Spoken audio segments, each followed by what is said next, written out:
Mes chers élèves, bonjour, bienvenue sur les Maths à Toto pour une nouvelle correction d'exercice sur les valeurs absolues. L'énoncé s'affiche ici, et je vous engage à essayer de le faire par vous-même avant de regarder la correction. Ici, on a donc une inéquation avec une valeur absolue, donc on a deux cas de figure, soit x-3 est positif, soit x-3 est négatif.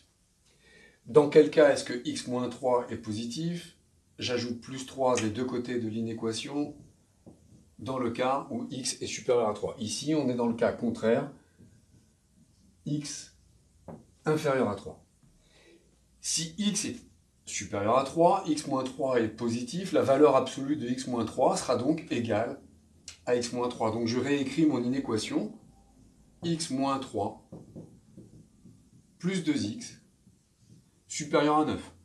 2x plus x, 3x.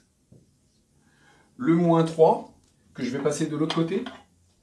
Alors, on dit passer de l'autre côté, mais en fait, il s'agit d'ajouter 3 des deux côtés de l'inéquation. Donc, moins 3 plus 3 s'élimine, c'était le but. Et ici, 9 plus 3, 12. De la même façon, je vais diviser les deux membres de l'inégalité par 3. Comme je divise par un nombre positif, cela ne change pas le signe de l'inégalité. Donc cela me fait x qui est supérieur à 12 tiers, c'est-à-dire 4. On était dans la condition où x devait être supérieur à 3. On obtient comme réponse x supérieur à 4. C'est compatible, donc cette réponse est valide. Étudions maintenant l'autre cas de figure où x-3 est négatif, c'est-à-dire x inférieur à 3. Si x-3 est négatif, ça veut dire que la valeur absolue de x-3 ne donne pas x-3. Ça va donner l'opposé, c'est-à-dire la valeur positive. La valeur absolue sort toujours la valeur positive. Quel est l'opposé de x-3? Eh bien, c'est moins x plus 3. Alors avec moi, vous avez l'habitude, je mets le terme positif en premier. C'est plus joli. 3 moins x est positif. C'est donc ce qui va sortir de la valeur absolue de x-3. Il va sortir 3 moins x, puisque c'est la valeur positive. J'ajoute 2x, et ça doit être supérieur à 9. Moins x plus 2x, ça fait x, plus 3. Supérieur à 9.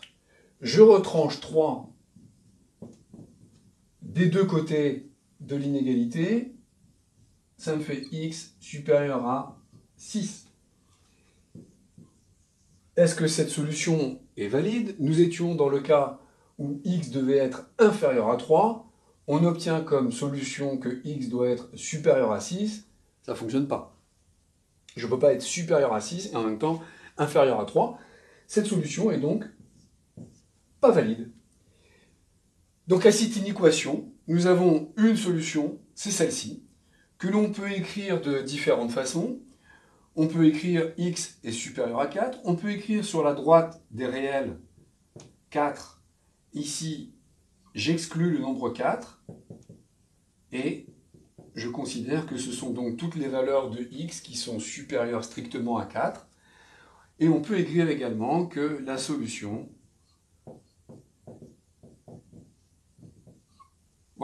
Voilà les trois façons d'écrire la solution. J'espère que ce tutoriel vous aura aidé. Et je vous donne rendez-vous sur les Maths à Toto pour de nouvelles résolutions d'exercices. À très bientôt.